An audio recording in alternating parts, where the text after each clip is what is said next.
Hey guys, yan, it's a sunny day. Minsan natuloy-tuloy na sunny na to, no? Kasi parang almost 2 weeks na silang naka-online class. And grabe yung buong subdivision dito sa amin. First time nangyari to na halos talaga binaha. Itong sa amin sa tapat, hindi talaga kami inaabot ng tubig dito. Pero ngayon ng habagat to ha, na as in baha talaga sa tapat namin. So hindi naman to usually talaga inaabot ng tubig, itong harap namin. Kasi nga mataas na itong part na to. And then malapit na kami sa mismong highway, sa MacArthur Highway. So yan, so sana yung araw ngayon is tuloy-tuloy na. Kasi yung mga kahit na buong part ng barangay ng Pampanga is marami pa talagang baha.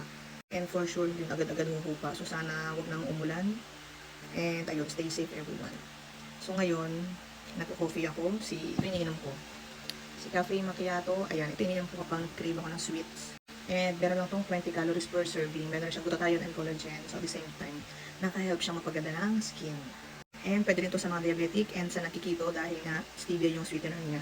And masarap to, yung decaf nila, since, ayan, creamy and medyo sweet siya compared dun sa cafe macchiato nila na original. And ito nakakahat to sa akin maging full, lalo na kunyari nasanay kang kain ng kain. Ito, feeling full ka dito. So, ang ginagawa ko minsan, ito yung breakfast ko, tapos nag-late lunch na lang ako. Kasi ngayon yung feeling ko kapag after ko mag-take nitong si cafe macchiato, nakakabusog siya. So yun lang guys, stay safe and stay dry.